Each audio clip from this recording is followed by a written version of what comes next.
exciting, di ba? Alright, of course. Siyempre, makakasama natin si OG Diaz sa ating pong Q&A portion.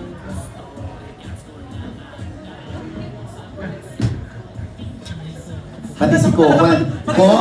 Ko, nakalimutan mo. Direct po kayo, hindi po kayo art dep, ha?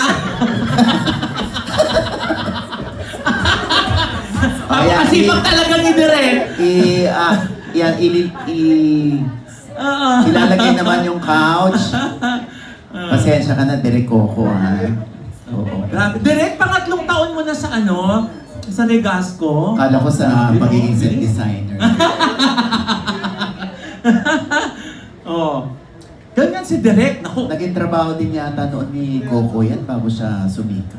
Ayan. There you go. Siyempre. Still, we have on stage Direk Coco Martin and Miss Julia Montes. Yan. Ayan. So dito muna kami dalawa ni Mama Loy.